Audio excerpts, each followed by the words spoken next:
So I mentioned some of the highlights of your career a little earlier. So when you look back at your professional career in the golf course, is there any particular accomplishment that you're most proud of?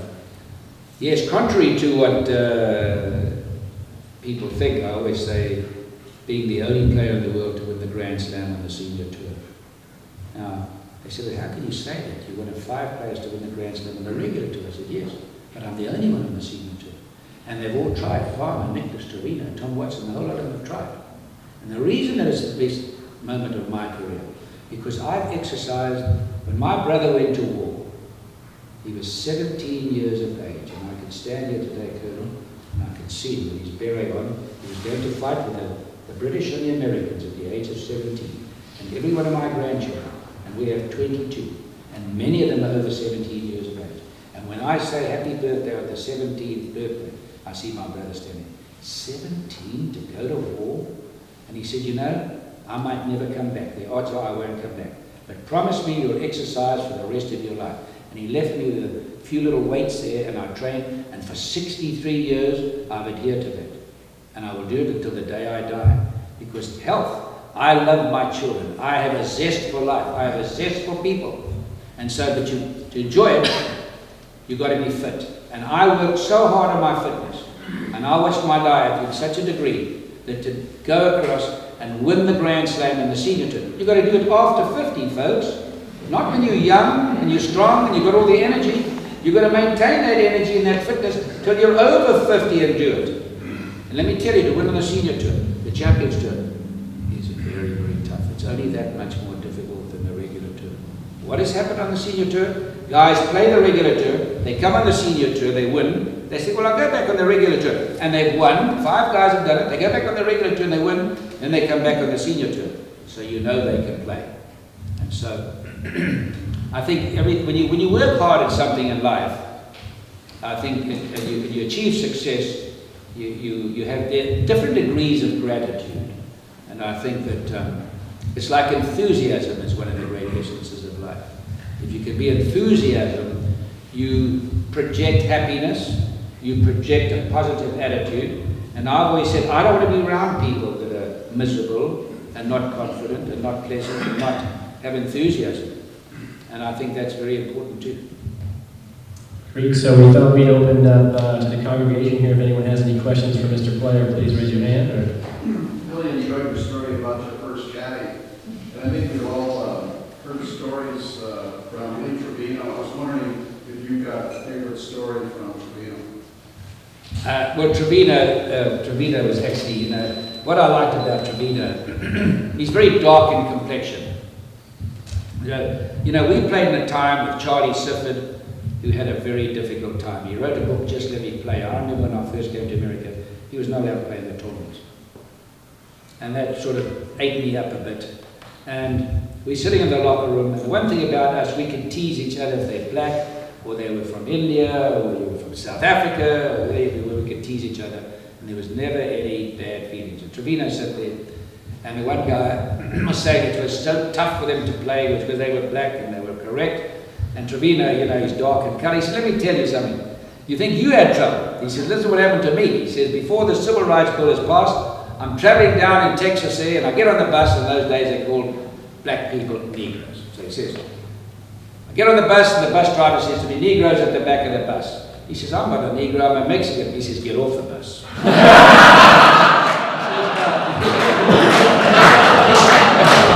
says, that's tough. Trevino, I tell you, that guy's crazy. That guy's crazy. We played down at Inverary, and they got all these apartments up in the building all around the golf course, and they got nets on them. And there happened to be mostly Jewish people that were in those nets. And I was at 2 Jewish clubs in South Africa, not a single Christian. They were so fantastic to me. They gave me money, they bought me air tickets, they gave me free accommodation. And I'm waving to them, and they're saying, Lee, how are you going? And all this kind of thing. He says, you Jews are so, he says, you're behind the screens there, that's where you deserve to be. And I'm going like this. He's very clever. He follows it up, you see. He says, because we Mexicans had it far worse than you. If you said it or I said it, boy, you'd be dead. But I mean, he always had a way of doing it, but he always joked about everybody, and it was fantastic. because, you know, happiness is a wonderful thing. If you can laugh and not take things too seriously about yourself, I think, because life is so damn serious as it is. And he's fantastic, I must say. And when he's playing, I'll never forget when he's playing in England, and he comes to the last hole, he needs a 4 to win. Not an easy little shot in there. And this lady's looking and she says, now, a lot of guys wouldn't be too keen to ask, Lee, what do you think about on the shot you're playing? He says, well, man, that's a good question. He says, I need a 4 to win. He says, now watch this. I have an open stance. I'm going to take this club and punch it low like that. I'm not going to get it up in the air. And he says, you know, he says, I'm just thinking. This is while he's playing. He says, you know, I was thinking about my wife.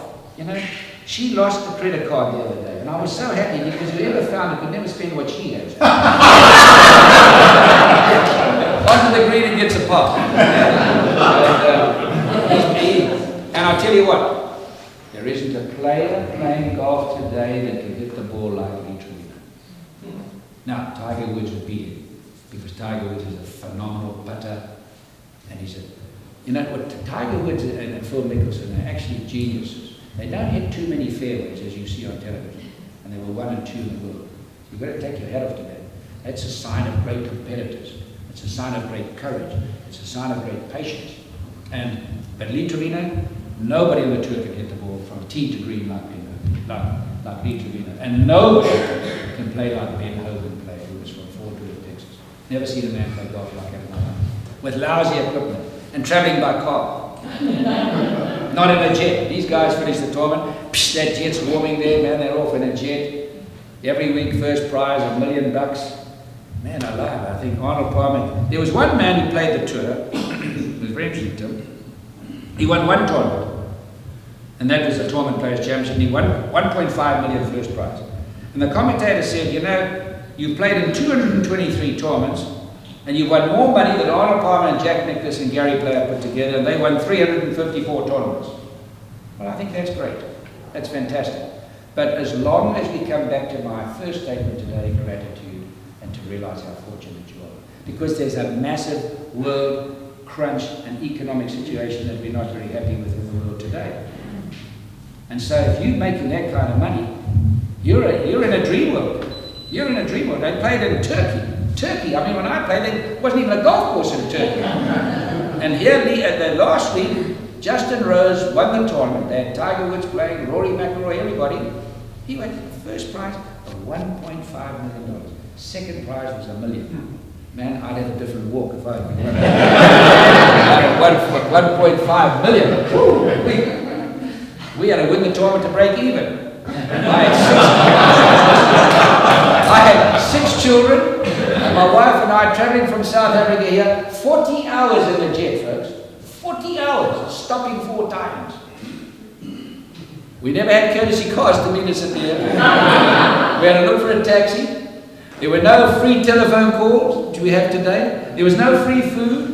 Every locker room you go to now, there's a new Callaway driver, 4 dozen new balls, a brand new pair of shoes. I said, stop, man. I can't use that kind of stuff. I don't need a new pair of shoes. I don't need 4 dozen balls. Give me 15 balls. That's all I need.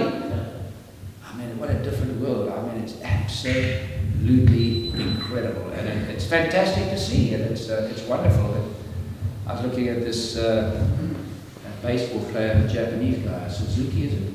Ichiro. $17 million. Man alive. These are lucky people. That's half. But it can only happen in America, you see. It can only happen in America.